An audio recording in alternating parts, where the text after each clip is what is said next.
Hey, what's up guys? This is your boy Mr. Sweetie. I'm back with another tutorial. Today we're going to talk about additive synthesis.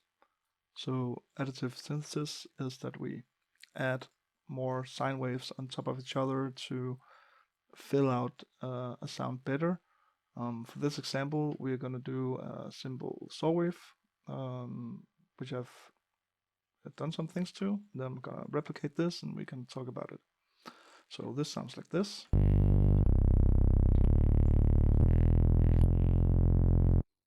And if we compare this to a normal saw wave, then it would be like this. We can just 1 second. So just to show that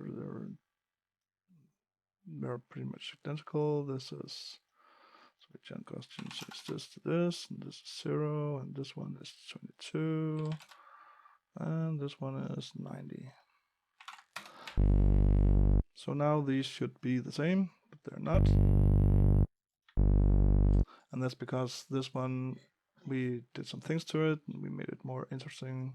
So what we're going to do in Serum is that we present this little pencil. This brings us into the oscillator A table edit. Then we can just drag out the fundamental of this. We will remove the sine wave that only has one oscillation over the frequency time. And we'll close this. Then we will open another one. And we're just going to use the analog BD sign, go 0 random to 70. So this aligns to this. Then they are phase aligned. So we still have the same signal pretty much. This has a little bit of other fundamentals. A sine wave will only have this one. This has a little bit of different shit added, but it's pretty much the same. So this is still kind of dull and boring. So what we want to do is that not only have we now freed the fundamental sine wave from the saw, we can also bypass the filter. So this is free of this MG12 filter, low pass filter.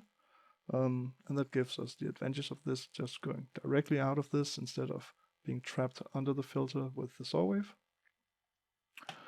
Then we can add a little bit of this one to make it more interesting.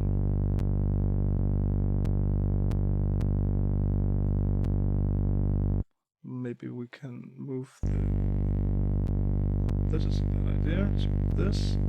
So this moves the phase of this one. I will show that later as well. Let's just do this, and we're gonna normalize to make it full again. It's just on the single and normalize.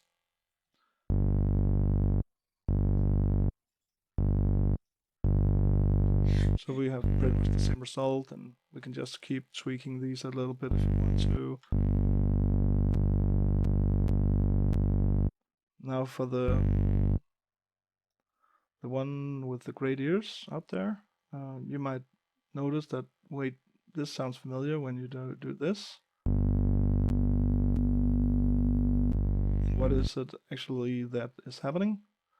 And I can show you. So we're gonna load up another one. Sorry. And we're gonna do the basic shapes sine wave, and this is just a single oscillation over the frequency time. So if we have nothing, then it's just flat. If we add the first one, then we have a sine wave as we know it.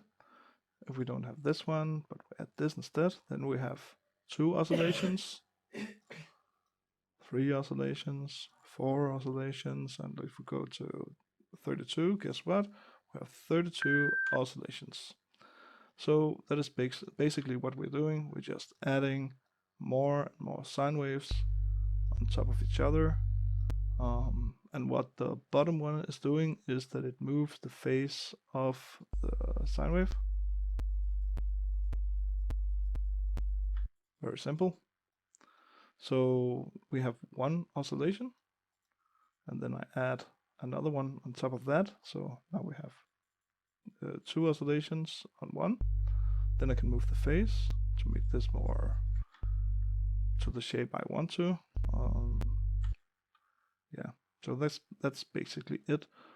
It works great for bases because you can make a base more fat simply by pressing around a little bit. But it's also really great for another thing. Let's take a more complex waveform. Let's just take this one. So this is a more complex waveform, and is it this one? No, it must be this one.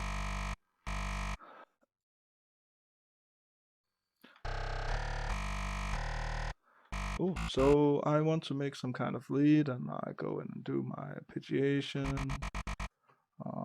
Of course, this has to be 150 because that's cool, and we're gonna do some note length on that, and oh, it has to be short like this, and then we do this, but oh, and then we just do random and maybe a little bit on the envelope release.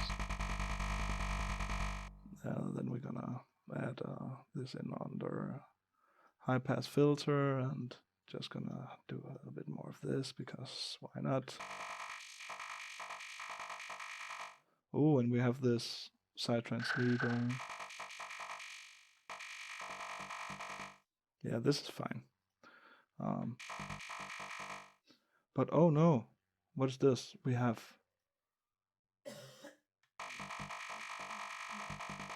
a lot of things going on in our lower frequencies, and we don't want that, so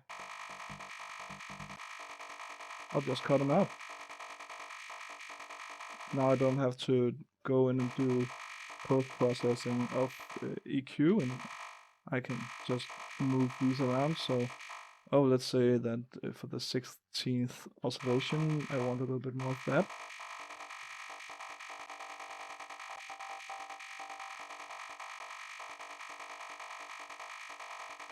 And all of a sudden I have a much better sound, and I don't have to go in and pre-process, and I don't have to think about, oh, where's my EQs gonna be and how much do I want to cut out, because it just does it for me when I do this instead. Oh, I want a little bit more of the mids.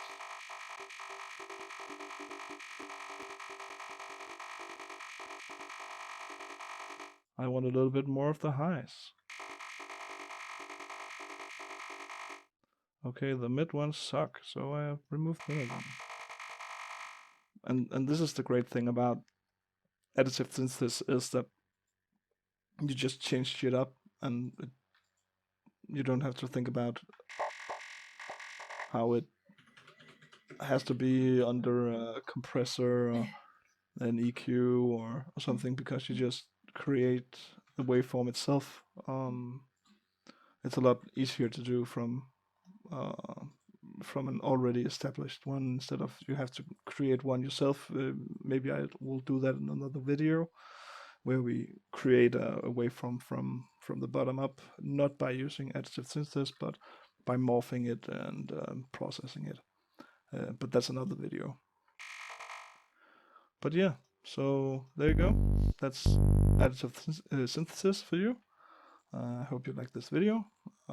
Please leave a like or subscribe. Leave a comment if you want to have me create another sound. If you, this guy made this great sound in this track, can you replicate that? We can try to replicate it. So yeah, hit me up. Have fun. Bye.